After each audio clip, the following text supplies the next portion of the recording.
मैं पलाशबारी के आराध्य पलाशबारी शिव मंदिर में विराजमान महादेव जी, चायगांव स्थित चंडिका मां के मंदिर को और 150 वर्षों की परंपरा सहजे हुए रास मंदिर और श्यामराय नामघर को भी प्रणाम कर कर मेरी बात की शुरुआत करता हूं। मैं यहां आया हूं तब प्रख्यात लेखिका और शांतिदूत इंदिरा गोस्वामी जी, हमारे स्वतंत्रता सेनानी शिवनाथ महंत और बिपिन दलाल जी और बीजू कुमार दास जी प्रसिद्ध मूर्तिकार को भी प्रणाम करता हूं। ये भूमि पलाश के लाल फूलों के लिए प्रसिद्ध है, इसीलिए इसको पलाशबारी कहते हैं। और देश भर के अंदर यहीं की वन राज्यों को, यहीं की खूबसूरतियों को यही पलाशबारी के फूलों ने प्रसिद्धि दिलाई। मेरा हेलीकॉप्टर बिगड़ गया तो वहां से यहां तक 2.5 घंटा में गाड़ी से आया हूं। पूरा रास्ता दोनों ओर वन ही वन देखा है। इस क्षेत्र को ईश्वर ने मन खोलकर प्रकृति का आशीर्वाद दिया है, मगर कांग्रेस की सरकारों ने इस आसाम को घुसपैठियों के हवाले कर दिया था। पलाशबारी वालों मुझे बताओ, घुसपैठियों को आसाम से निकालना चाहिए या नहीं निकालना चाहिए? अरे जोर से बोलो, निकालना चाहिए या नहीं निकालना चाहिए? एक घुसपैठिए आसाम के गरीब की जमीन छीन रहे हैं, हमारे नामघर की जमीनों को कब्जा कर रहे हैं। काजीरंगा के जंगलों में उन्होंने कब्जा किया, हमारे युवाओं की रोजगारी छीन रहे हैं और गरीब का चावल में हिस्सेदारी भी एक घुसपैठिए मांग रहे हैं। 10 साल में भारतीय जनता पार्टी ने आसाम के काफी हिस्सों में 1,50,000 एकड़ भूमि घुसपैठियों से मुक्त कराई। आप एक बार और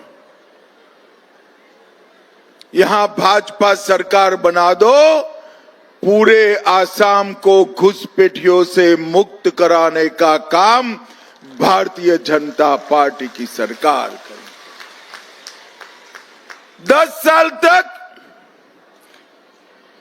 हमने घुसपैठियों को चिन्हित किया है, निकालते निकालते चुनाव आ गया, फिर से हेमंत दा को मुख्यमंत्री बना दो, एक एक घुसपैठिए को हम चुन चुन कर निकालने का काम करेंगे। भाइयों बहनों, कामरूप की 6 सीटें भारतीय जनता पार्टी को जितानी है और तीसरी बार भाजपा सरकार तो बनानी है, मगर इस बार 90 सीटों को पार कर कर भाजपा सरकार बनानी है। मुझे बताइए, कामरूप की 6 सीटें भारतीय जनता पार्टी जीत जाएगी क्या? जरा जोर से बताइए, जिताओगे क्या? भाइयों बहनों, पलासबारी में मोदी जी IIM भेजे, उसका उद्देश्य था पलासबारी और असम का बेटा, युवा युवती बेटी IIM में पढ़कर देश के बड़े बड़े फैक्ट्रियों में काम करें। हम असम और पलासबारी को शिक्षा का केंद्र बनाना चाहते हैं और एक कांग्रेस पार्टी IIM का विरोध कर रही है।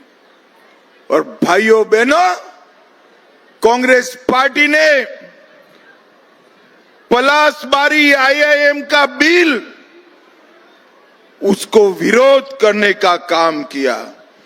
मैं आज राहुल बाबा को कहकर जाता हूं, राहुल बाबा जितना विरोध करना है उतना कर दो, पलासबारी में IIM बनेगा तो बनेगा, आप इसको रोक नहीं सकते। एक कांग्रेस पार्टी 4 मेडिकल कॉलेज छोड़कर गई थी, हमने 14 मेडिकल कॉलेज बनाए हैं और 10 medical college Bharatiya Janata party बना रही। अभी अभी कल राहुल बाबा आए थे, इन्होंने कहा सेमीकंडक्टर के लिए जमीन भाजपा ने क्यों दी? भाइयों बहनों, 27,000 करोड़ का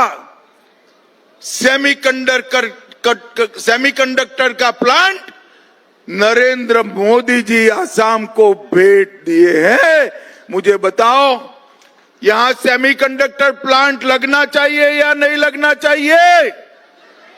जोर से बोलो, लगना चाहिए नहीं लगना चाहिए? असम में उद्योग आना चाहिए या नहीं आना चाहिए?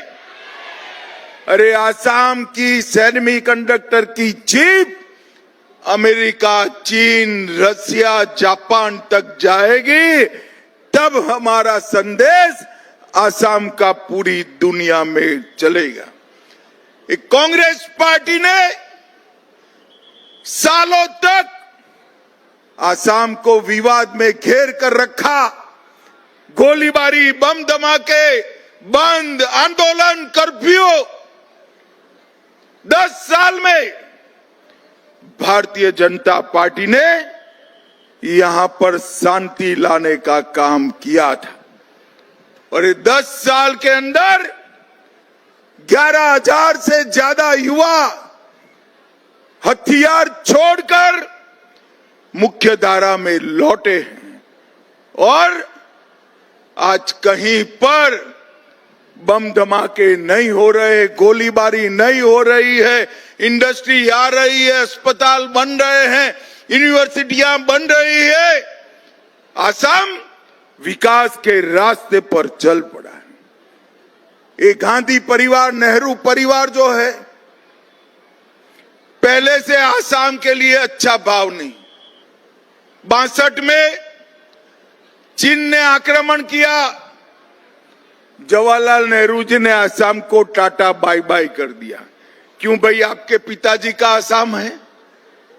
आज मैं कहकर जाता हूं, असम की 1 इंच भूमि को कोई हथिया नहीं सकता, ये भारत का असम है। भाइयों बहनों, यहां के प्रदेश अध्यक्ष पर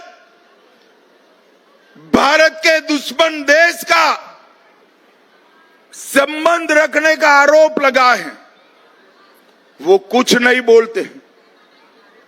कांग्रेस ने 60 साल में 3 ब्रिज बनाए थे, भाजपा ने 10 साल में एशिया के सबसे बड़े ब्रिज, सबसे लंबे ब्रिज असम में बनाए।